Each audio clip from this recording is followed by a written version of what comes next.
Hello everyone, my name is Shegun Olo and today I want to discuss quickly the issue currently rearing its head in Kaduna State, with so many people already accusing the governor of trying to push Sharia and trying to stifle Christianity by bringing up the issue of getting permit before you can preach in Kaduna State. Well, there was a bill introduced in 2016 in Kaduna State to the State House of Assembly that henceforth anybody who must preach in Kaduna must obtain a permit from the state government.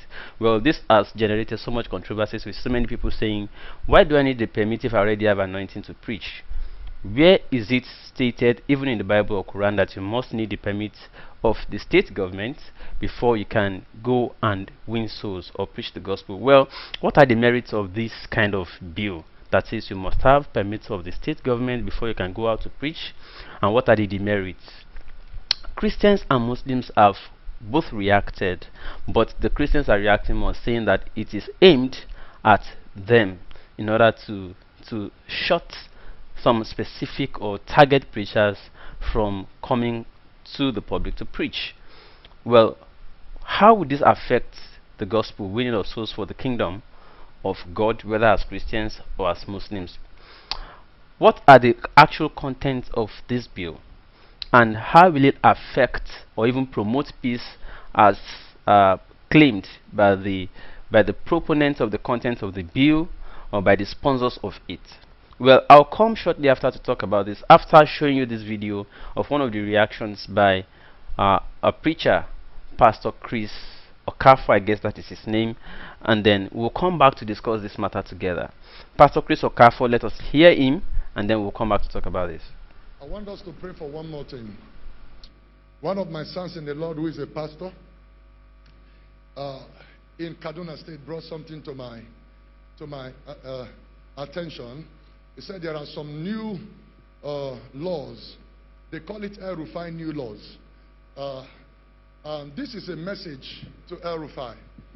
And I want him, if these things I'm going to read out is true, he has 7 days from now to reverse it. Otherwise, he will not be able to stand the wrath of God that will come. He said in Kaduna, number one, in Kaduna, you cannot preach without license. El-Rufai, who told you that? He said every preacher will have to go and get only 1 year license, renewable every year. That is, you must always preach. You must preach. You must always preach without an expired license, or you reach 2 years imprisonment. El-Rufai. Herod. Number 3, he said, if you invite any external preacher, i.e. a preacher outside Kaduna State, he says such person must be licensed for the duration of his or her stay. And the body issuing the license has the right to reject the external preacher they feel is not qualified to preach in Kaduna State. Every preacher who wants to be licensed will appear before a screening committee. If he or she is case true, he or she will only be given a license for 1 year. Number 5, he said the law criminalizes the use of CDs, flash drive, and other communication gadgets, except in religious building or inside your house. That means the law says if you cannot play CD, you cannot play a message outside, even in your car. Number 6, even in your house. That means, number 6, that means you'll be arrested for listening to preaching or religious music inside your car or in any open place except in your house or religious building. Number 7, if you preach without license, you are guilty of offense, punishable with 2 years imprisonment or a fine of 200,000. You can't use microphone in your church after 8 p.m. You are guilty of offense, punishable with 2 years imprisonment or a fine of 200,000. That means you can't have night vigils. Number 8, since all preachings must be done within a building, it means public evangelism will be criminalized. So you cannot go outside to preach to somebody to accept Jesus. Those who preach early morning, known by some as morning cry, and preaching inside bus, if arrested, will be fined 200,000. Number 9, this could also mean people will not be allowed to go out for evangelism or streets or move with vehicles with address systems to advertise their programs. Please, it's time for the church to pray. Now, from the law I see here, this is anti-Christ and anti-Christianity. El-Rufai, this message is for you. Listen to me, El-Rufai. The God we serve is not a dead God. Other religions fight for their God. We don't fight for our God. Our God is able to fight for himself. Other religions fight when they insult their prophets. We are not fighting for our God. Some others carry their gods, but our God carry us. El-Rufai, God says I should warn you. You have 7 days to upturn this law. If you refuse to do so, God will visit you. Amen. God will visit you. Amen. God will visit you. Amen. That is why the man removed his Christian deputy governor and brought a Muslim as a deputy governor. And we are not... Well, Pastor Chris Okafor is not the first to react to this bill. In 2016, when it was first introduced to the floor of the Kaduna State House of Assembly, Apostle Suleiman had reacted. In fact, Apostle Suleiman said specifically that Governor El-Rufai's days are numbered, and that he needs to immediately, as a matter of urgency, rescind reverse the idea and rescind the decision to be backing such bill or even give it a signature at all. Now, what are the demerits if such a bill is passed? It will mean, number 1, that the state wants to be regulating the spiritual or the religious activities of people, meaning that the state is now beginning to have interest more in activities of the religious organizations. And just as the way they are beginning to regulate NGOs, will now also begin to regulate religious institutions.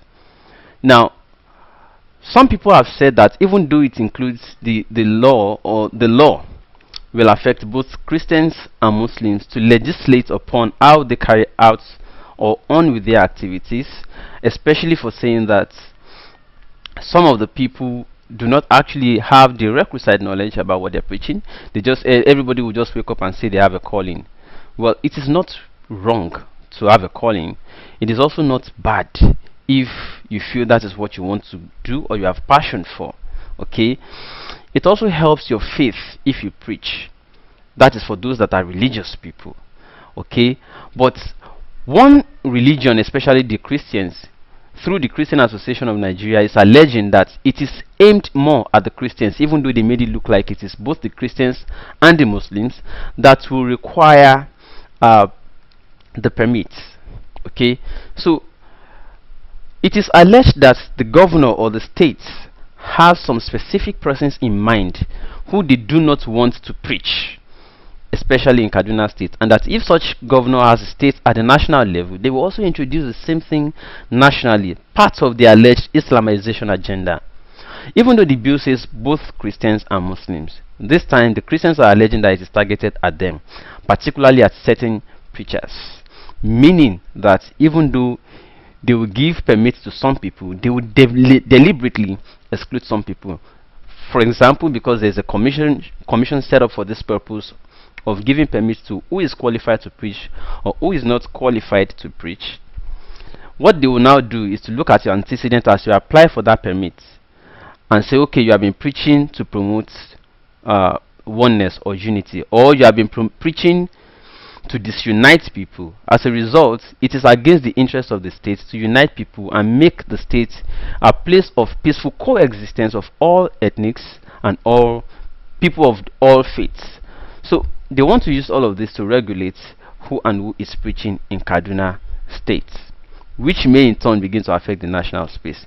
But what are the merits, if there would be, of this kind of bill, okay, or this kind of law if eventually signed? It's already at the front of the governor. Well, since 2016 when it was passed, it's 3 years already that they did not pass it. But as about the time the state assembly was to dissolve, okay, they passed it last Friday. So it is now waiting for government's signature to become law, and that is the final stage. Okay, so what will be the merit of this kind of bill? I would see only one, but that one may outweigh other negatives if properly applied. I mean. So what would be the benefits of this would be that there are some people, and I think there are even two. Now, it has religiosity has cost more laziness for our people. Many people do not want to work. They don't want to go through the rigor of looking for raw materials, sourcing for this or that, going into production process, selling, and every other thing that is associated, even paying tax. So because everybody feels like, oh, that rigor, there's not much profit with it at the end of the day, you want to pay workers, as against when you say the reward of people who are working for you is in heaven. You want to collect free money as against costs minus income. And then you also want to escape tax. You also want to enjoy some freedom from regulations, all of which are embodied in religion or encompassed or are available in religion, but not with most corporate business settings. As a result, if this is allowed, it will make people want to go into, because they will therefore want to continue to scale up or improve on the laws regulating religion. Okay, then number two is peace. I will agree with the peace part of it, because if people have been using preaching or hiding under the guise of preaching the gospel to be attacking persons of other faiths or religions, I think it is totally wrong and unacceptable, because most times they have used it to foment trouble or to incite crisis or disunity or disharmony among people. You can imagine somebody who will be preaching and will be saying, oh, they know that Jesus Christ is the Lord and Savior, don't mind people of other religions. They know that what they are doing is fake. They are slaves. We are born unto, we are sons, they are slaves. And then the other people of the other religion will also want to respond in their own preaching by saying, oh, they start attacking, and everybody starts committing blasphemy, and they also start going physical about it sometimes. And this will negate the ultimate law of nature, which is that everybody should live in peaceful coexistence. And then even Jesus Christ himself said that you should respect people of other backgrounds, opinions, faith. What is the meaning of give unto Caesar what belongs to Caesar? Is it not that you should respect people irrespective of their own religion? Talk to people based on your own faith. But if left for me, you don't even need to use your mouth to preach most times. If you live according to and you live aright, people will want to join your religion because they believe it is reflecting on you. Okay, now we also have extremism these days. Extreme people. That is why we have Boko Haram, we have other insurgents, and the rest of them, under the guise of religion, are perpetrating evils. And those people will also come to the public and be preaching.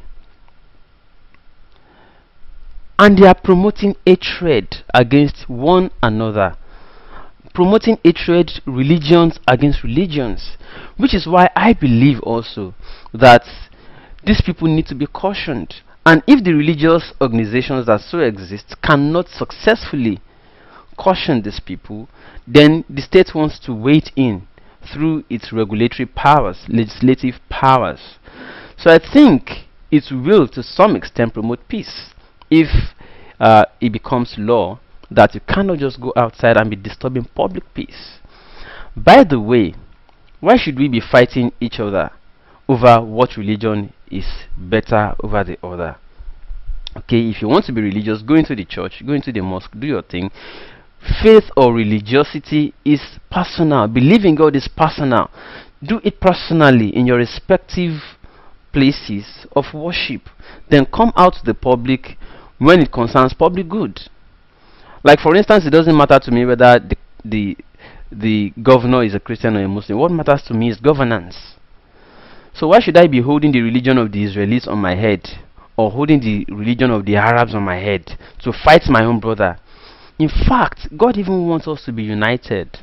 United in the sense that if you love your neighbor as yourself, which is the supremest of any religion. In fact, love is the best religion over any other kind of practice you may have. Because if you love your neighbor, you discover that you're already a Christian by practice or a Muslim by practice without having to go to church or mosque. Similarly, if you practice love, you will not need to even claim any religion again, because God already loves you. So love is the most important. Alright? By the way, God even loves variety. So all of us cannot be one religion. You cannot Islamize me, and you cannot even Christianize me. I have a right to access both or more and make choice. I may even decide to practice what our ancestors practiced based on love. This thing is choice. Okay? Having said that, why do you think God created white, as we describe them, or black, as we describe the Africans? God created the animals. So why don't He humanize animals? Why do you use them as pets and still kill them and eat? God created different tribes, even within the black, even within the white race. There are different regions and people, different cultures and languages. God created male and female. Why is it not monotonous that it's only Adam that has descendants, no Eve or females? Why is it that even as within the same ethnic group, we still have different languages? God created these varieties to spice up life, and everybody should respect these varieties and explore and enjoy it, not trying to convert everybody to yourself or to what you are like or what you want them to be. Don't try to change people. Let them take the decision to change into what you are by themselves, based on how convinced they are to what you're doing. So to me, the best preaching does not even lie in the words of mouth that you go about preaching. So I think that the Christians and the Muslims should come together at this time. Instead of fighting the state governments, look at the way to minister into that kind of bill. That is what they should have been doing in the past 3 years, for instance. No, and I don't also believe that you can pray that a governor should die. Who knows whether you will die first? I don't think you should pray that somebody should die because they are trying to regulate or to checkmate the activities of some hoodlums hiding under the guise of religion and preaching, alright, to foment troubles. I would rather that you guys just look for a way, alright, to go into it, study the intent, look at the content of each item in the bill, in the proposed law, since 3 years now, that you already knew, rather than instead of praying that they should die, look at it and say, come, we don't think that you can regulate an anointed person. Alright, that is its calling. Number two, we also understand that the purpose of every religion is to promote peace and unity. Now, you want to pick up individuals who are preaching hatred among people. Pick them up, scrutinize them, interrogate them, ask them questions. Then, maybe you want to say, under the law, they are already promoting disunity and fomenting trouble. There are laws against that, and you don't even have to be a preacher to incite public unquiet or upheaval. Okay, the same law will apply to preachers. So regulating activities of religious people, of course, because I don't think it is also wrong, because if the constitution grants your right to freedom of expression and also gives limitation to the freedom of expression, the law gives freedom of movement and also limits it by imprisonment, freedom of expression limited by law of slander and libel, of movements, limited by law by punishment of imprisonment. Similarly, if the law guarantees your freedom or rights to association and also limits it by criminalizing cultism, guaranteeing the rights to freedom of religion and also limits freedom of religion, should also be able, yes, that's what I want to say, should also be able to limit freedom of religion by certain law that would stop anybody from trying to impress their own religion over another person. It is totally wrong. So, in the interest of peace, I think I agree that there should be policy of the states that guides against the imposition of one religion on other people through violence or insightful comments or preaching means. So I would agree that the state should look for a way truly to regulate how people preach. Okay, you can preach, you can use any. In fact, the law is not asking to expunge any scripture from the Bible. The law is only asking that in the context of preaching peace, don't twist it to go and incite violence among people, which I will agree with also. So that is what I just want to clarify. I'm not going to agree that you should pray that Governor El-Rufai should die because he wanted to regulate activities of violent preachers. I'm also not going to agree that the law should be totally jettisoned. We should now begin to look at governance and not religion. It is not my problem whether you preach. In fact, don't disturb my peace. Okay, I know of a friend who is studying currently for masters at a university in Lagos, and then she said that the place where she got an apartment only recently, she started a master's program not up to 3 months, she got an accommodation somewhere. Okay, she did not know that 2 churches are located close by, so she cannot read outside of campus. The moment she's at home, there's vigil. Most times on Fridays there will be vigil.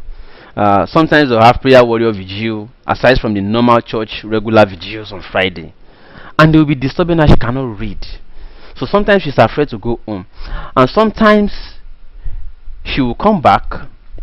I think I want to read comments because people are asking questions. I didn't even know people are online because this is not the usual time I come online, but let's take comments. Okay, thank you so much. Yeah, thank you, Christian Solomon. Thank you, Desmond. Yes, I agree with you. If we need to restructure this country, but first let us regulate how people go about with their religions. Okay, and then I was talking about a particular friend who got an accommodation, and then she's not able to sleep. She's now currently looking for another accommodation. She's now currently looking for another 350,000 to 400,000 naira to go and look for another accommodation again, just because of a church. Sorry, is it my problem? Is you are shouting Holy Ghost fire? Is it my problem that some people are allegedly disturbing you from the village? Don't I also have people in my own village? So if all of us now wants to start shouting Holy Ghost fire in our room and putting speakers outside, disturbing everybody, who will have peace? I'm not sure there's anybody that will have peace. So I support the idea that they should regulate activities of preachers and religious organizations. This country needs total sanity, and it has to start from religious spaces. Okay, so I agree to that. I don't want it to be a long broadcast for the sake of people who are going to be playing it back. I just decided to do this quickly this morning before stepping out.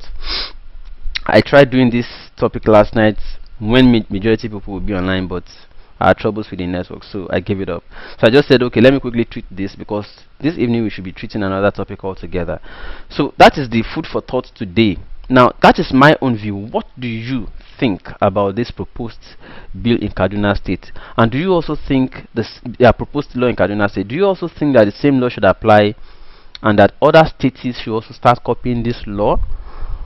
And what do you think about the prayers that people who are proposing to regulate activities of preachers should die by fire? All right, that's just it, ladies and gents. It is to provoke your thought. Those of you that are going to be watching on a playback, I'll read comments because I'm interested in this conversation, in this discussion. So please, if you're watching on a playback, you're not joining live because I'm coming up at very hard time, so I'm not sure people are up. I want to say that your comment is very important. I will read them. I will reply where necessary. It is a conversation that we want to continue to keep. We all have to engage with this. It is not for a particular set of people. It is for everybody, because at one point or the other, all of us have interacted with preachers. Okay, some people are using it to disturb, to distract. Some people are using it to foment troubles. Some people are using it for business, and some people are doing it genuinely. All right, but how do we regulate? Because it is very important. Otherwise, the same way prostitution was not regulated, and most of our ladies don't want jobs anymore. They don't want to work. All of them are strippers or Olusho. Most of them, sorry, are strippers or Olusho. Today, as we speak. Similarly, if activities of people who are drinking to stupor is also not checked, if you are regulating drug abuse, regulating morality, regulating this, regulating that, regulating activities of the corporate world, you should also regulate activities of people hiding under the guise of regulating internet cyber crime and regulating activities. You should also regulate religious overzealousness, because it has caused extremism, and currently we are experiencing or witnessing problem of Boko Haram in the country and other insurgents. Okay, so everything should be regulated. My own view, but what is your own view? Thank you very much, people. I'm waiting for the comments as I step out already. I'll come back this evening when we shall be discussing another topic and expanding frontiers of other conversations that are currently going on in the national space. I'll leave you with Larry Safari, as you rightly know, because this guy used to bust my brain when he talks about religion through music. So, sayonara. I'll see you guys later. 'Cause I believe I'll be winner, winner, winner. Stop calling me a sinner, sinner. If you truly believe in the church, oh, as I don't want to know. If you really believe in the mosque, oh, me I don't want to know. If you believe in the pastors, oh, as I don't want to know. If you believe in the imam, oh, me I don't want to know. Make you shine your eyes.